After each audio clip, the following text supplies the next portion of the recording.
wear a whole bunch of hats. Number one is the bed and breakfast that we have here at Caledonia Farm 1812. And I also am interested in environmental protection, and farming issues are especially important to us in this rural area of Virginia. And railroads are my favorite topic, of course, being descended from a great line of railroad people out of New York State, basically. We carry our interest here to Virginia and work for a scenic railroad just outside of Frederick, Maryland. And we have several railroad clubs, and our model railroad here at Caledonia Farm is rather famous because of its going through a 3-foot thick solid stone historically designated wall. Caledonia Farm is a National Register historic landmark bed and breakfast. The house was built in 1812, and it sits on an original Lord Fairfax grant of 1735. Our basic product is beef, and we have a bunch of cows grazing on the outside. We have a great interest in the protection of farmland. I'm a member of the Rappahannock County Farmland Preservation Committee, the Agricultural and Forestal District Committee, and several other basic interests, including the Virginia Farm Bureau. I've been a director now for about 10 years, and we are very interested in the preservation of farmland. Since farming is basically a daylight operation, after dark we have the interest in model railroads, and I am a model railroad ambassador number 220 with the World's Greatest Hobby campaign. And the railroad here is rather famous because it's the only one known in North America to go through a 3-foot thick solid stone historically designated wall. I built that tunnel 25 years before I finally laid track through it. And some of the scenes that we have especially emphasize agriculture. We have farmland scenes, and they're scaled back as far as perspective is concerned, with the animals getting smaller, the buildings getting smaller the farther you get away, but you're only about a foot away from where you're looking at it. And one of my favorite hats, of course, is the engineer hat. Although I have an interest in any aspect of running trains, we're going to take the opportunity of showing you our railroad here on the train show.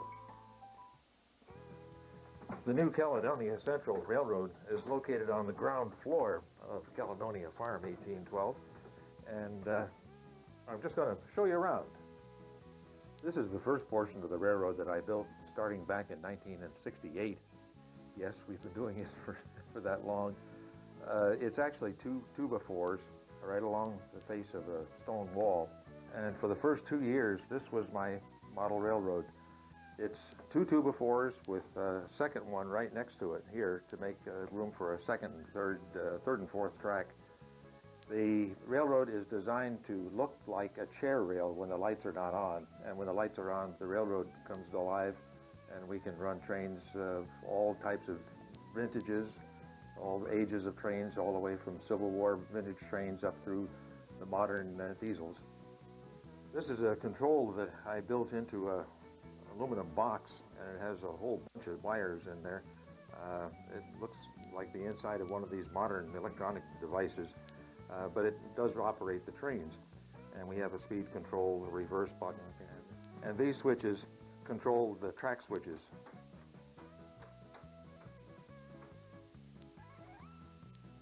And it's tethered at the end of a multiple wire cable, and it's hooked up to everything electronically. The track switches are thrown by World War II relays. Those are rotary relays, and they also control the electrical routing around the different switch points.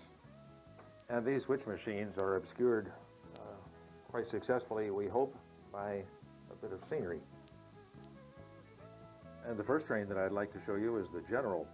This locomotive was made famous by Buster Keaton in the year 1927 with a movie called The General. And Walt Disney came along a bit later and did a movie called The Great Locomotive Chase, which is quite an accurate pictorial of the Civil War battle that was resulting in the first award of the Medal of Honor by the government to the people who stole the locomotive away from the Confederate forces. The headlight is always on, regardless of which direction it's going or the rate of speed, due to a 5-diode matrix that we've put in series with the electricity. And the next train we'll run is an example of perhaps the last train to run out of New York City, which in 1905 said no more steam engines in Manhattan, and they had to pull the trains out with electric engines thereafter. The train here has battery-operated lights on the inside and the marker lights on the outside, which are controlled by magnetic reed switches. And the passengers in our 1905 train have the chance to see a variety of scenery, all the way from a campfire to a group of bears, Papa Bear teaching the baby cubs how to roar. One of the parts of model railroading that I really enjoy is the scenery. And as an example, here's a piece of pine bark that has been put on a wire wheel and a belt sander to smooth off the bottom and then painted. This piece of grass here is a washcloth. Many of my cars have lighting that is controlled by a battery and light-emitting diodes and a reed switch that is controlled simply by passing a magnet back and forth. I can turn the lights on and I can turn them off again. The man holding the lantern is actually a light-emitting diode with no wires going to it. Actually, the wires come into the man's feet, and from there to the lantern itself, the light-emitting diode, that is conductive paint, the kind that you use to repair printed circuit boards, and then the clothes are painted on top of the circuit. The people enjoying the campfire beside the track are actually being warmed by a Christmas tree bulb, the kind that you buy 100 for $1 after Christmas time. And this is a 460 type locomotive, which was quite common back at the turn of the century. And this locomotive represents one of the last types of steam locomotives that pulled trains north out of New York City before they required that all trains be pulled by electric engines in order to avoid the natural pollution that steam engines caused. Since this house was built of stone, it was natural to put the model railroad in front of it and use the stone itself as part of the scenery. It's quite natural. And the train leaves the Ecstasy station here. This is my farm train with 2 steam locomotives, double heading, and each one has an auxiliary water tender. And although it might not be familiar to a lot of railroaders, the New York Central indeed had auxiliary water tenders to get locomotives onto branch lines where there was not very much of a water supply. The train itself is my farm train, and you'll find in the stock cars some cattle that sticking their heads out the doors. In the box car, you'll find a couple of hobos. And the last car on the train is a combine, which has a battery-operated light system in it, which is always on if the train is in motion. Track power throws a relay which senses the battery power and turns the lights on the back of the car and on the inside. And then after about 2 years, and I had accomplished what I wanted to accomplish in there, I drilled a hole through this door frame. Then as a part of this first extension, I made a loop that came out and went around in a 26-inch radius curve, and you can still see what I left of the old loop track in the scenery right here. And the switch is still there from about 1972, where the loop went right back into the other room where we started. And among the scenery items that we have are this Ready Kilowatt billboard, which I remember as a kid growing up, and you used to see them everywhere, and we always thought they were so cute, and one of the greatest of the logos that was made by the power industry. And this is one of the Bar Mills kits. They go together so nicely and so closely represent the actual billboard itself. The railroad was built on top of an oil burner, and the train is now going around some track that dates back to about 1970. Caledonia Farm is just about 12 miles away from an intermodal terminal where they take the containers off the ships down in Norfolk. They put them on railroad cars and haul them up to Front Royal, Virginia, where they take them off the railroad cars and put them on trucks. And then the trucks, of course, take the containers all over the east. And this is my representation of Front Royal. It's not a scale model of it, but it represents everything that they do there. The trucks in the intermodal terminal, many of them have headlights and taillights, and as you go up the light pole here, you will see an LED, a 5mm LED that has had its lens ground off so that it makes much more of a floodlight than it, normally with the beam that it has. On top of the light pole, a bird.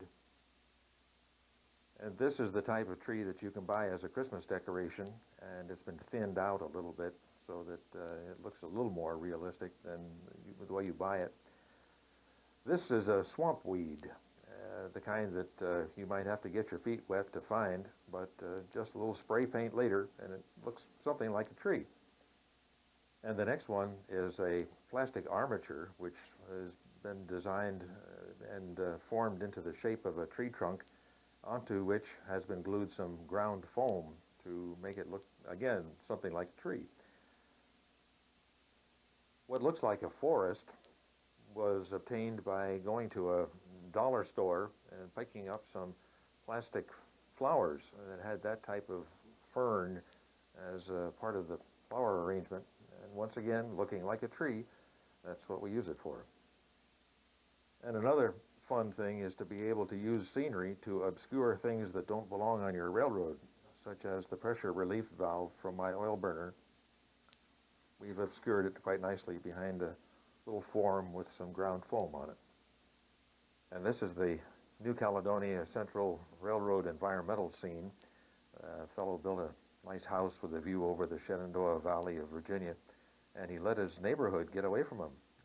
So he is now looking at the worst visual pollution that you could probably think of.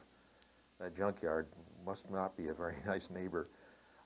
Nevertheless, that's not the only pollution, the visual. It's also water pollution. You certainly wouldn't want to drink the water after it came through that area. But right down here, where it says, warning, dangerous marine life, there's a fellow fishing at the end of a dock where it says, no fishing. He has a fish at the end of his line down in the water. And in addition to the water pollution and the air visual pollution, there's also air pollution, the burning of toxic wastes. And in the center of the junkyard there, you'll see a bulb that is flickering. It looks much brighter at night, by the way, when the lights are out. But that bulb is connected to a radio station, and it's quite simple how we get the bulb to flicker.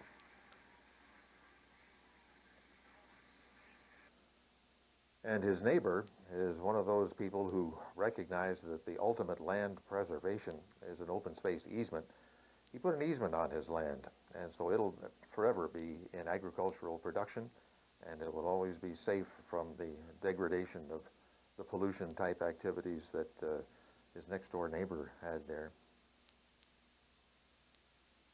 This is a switch engine that has recently been released by Broadway Limited, and it has all of the sounds of a real diesel switcher with the horn and the squealing brakes as it comes to a stop. It's real fun to operate in.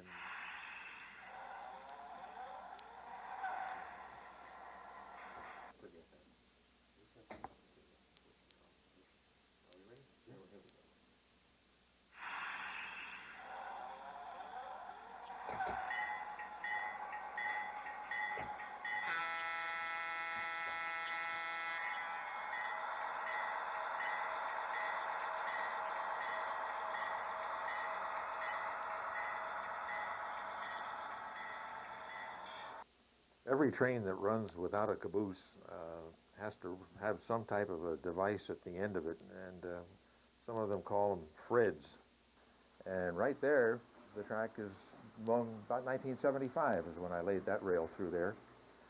And it goes around past the furnace and this ductwork that goes into the chimney, and it comes around, and the train then goes into a tunnel and through a utility room. And it's a long track in the utility room that finally comes out at the other end, at the other side of this room.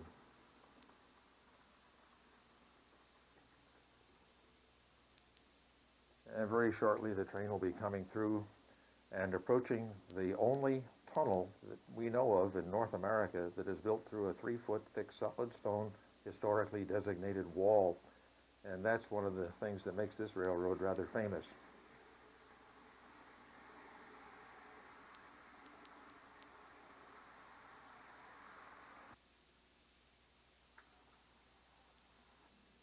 natural scenery, it looked to me like a canyon. And so we designed a state park in this area with a little railroad station and some people doing some park things like looking over the waterfall and down into the canyon. There's fishermen at the bottom of the canyon and so on.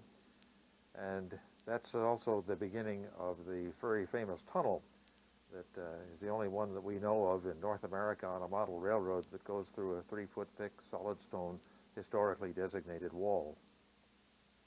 The train that we're seeing coming at you right now is an example of the Norfolk and Western's coal trains that ran from West Virginia over to Norfolk, pulling coal over the mountains. They'd have 2 of these compound locomotives up front and 1 on the back in order to get 125 cars of coal over the mountains from the mines to the docks where they sent the coal overseas.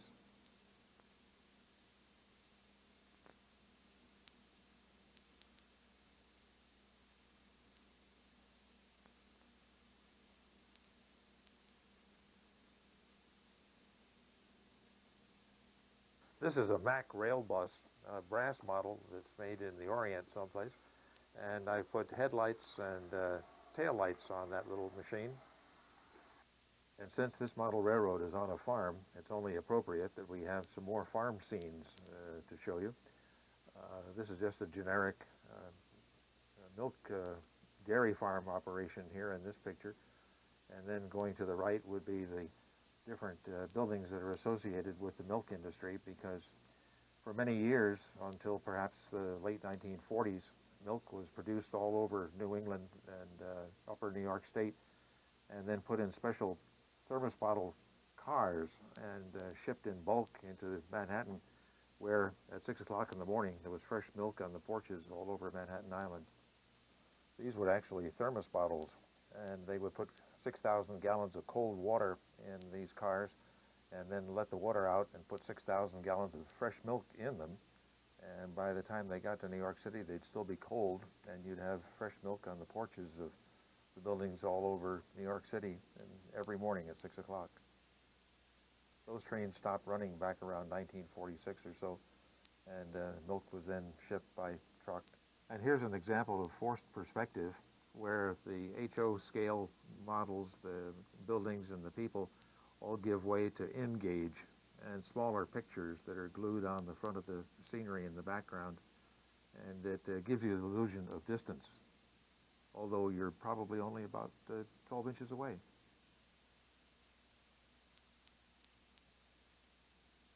And in this scene, you'll see a metal station house that has not been painted, but it still looks pretty good in its silver fashion. Behind it are buildings that are made out of kits that I've cut in half. And we use the back half for one building and the front half for a second building. The schoolhouse that you see over on the right is strictly a generic schoolhouse built from scratch materials. And the buildings to the right of that are real buildings in Front Royal, historic buildings, pictures of them that are just glued on the background. One of the aspects of the hobby that I personally enjoy is to take just funny little things and make them into something else. For instance, this scene where the railroad workers are keeping warm by the fire, that's a Christmas tree bulb inside of the end off of a pencil that holds the eraser, and a little bit of fiberfill stuck in the top for the smoke. And there you have people keeping warm by a burn barrel. Nothing more than the end off a pencil.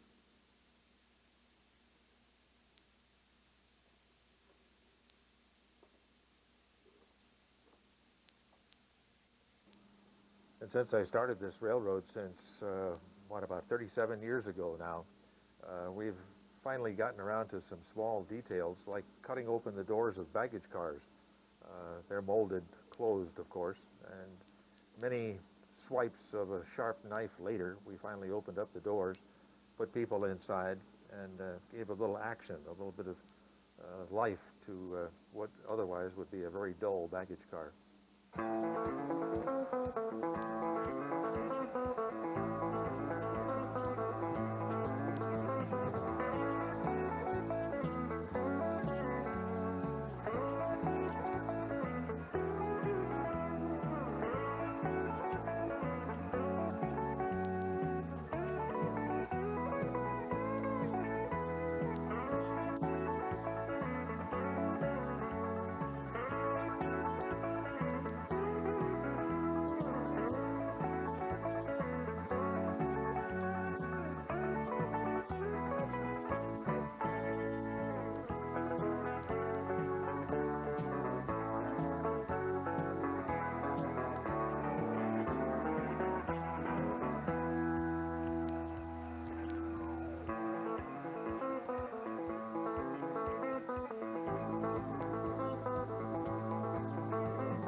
my name is Eric Smith. I'm president of Microtrains Line Company.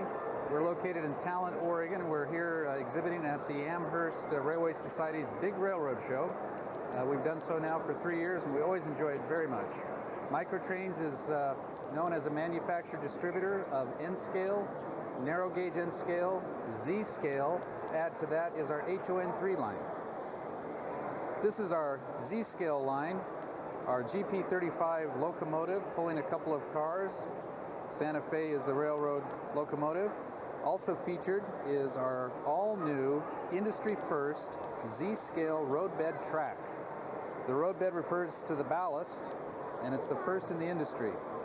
In addition to having oval track and straights and curve pieces, Microtrains is pleased to announce that we'll be coming out with soon the first ever roadbed switch, which is right here. In the Z-scale line, not only do we offer the track, but also a full line of freight cars. We have 15 styles of freight cars, some of which are on exhibition here.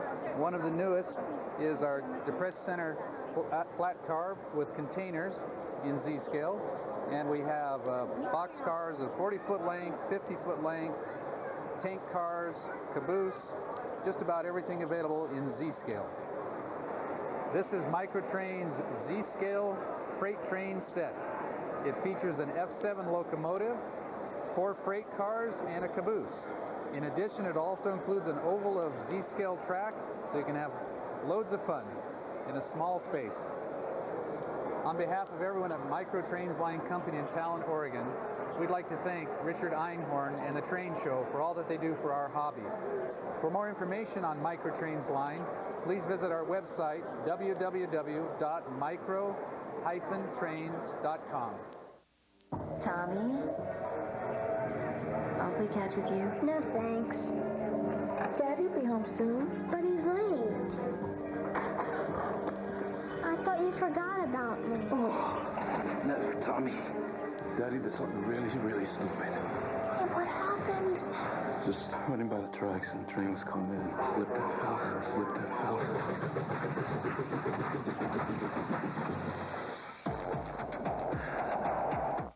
This episode of The Train Show is sponsored by NCE, bringing the power of digital command control to you. Digitrax. For complete digital command control, Digitrax brings you leading-edge technology in the field of DCC. Bachmann Trains. Now that's the way to run a railroad. We'd like to welcome a new sponsor, MRC, Model Rectifier Corporation, DC Power Packs, DCC Model Railroad Controls, and Brilliance Sound Decoders. Markland Trains, the world leader in model railroading. Tony's Train Exchange, digital command control professionals. Loy's Toys. Loy's Toys is your best source for DCC equipment and support.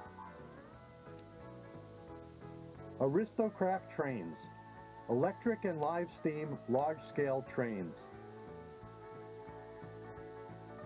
Z-Track Magazine, the magazine for Z-scale model railroading, where Zing is believing. Clever Models, art-crafted, computer precision, card models and textures. When contacting our sponsors, please mention the show. And thanks for tuning in to RFDTV and The Train Show.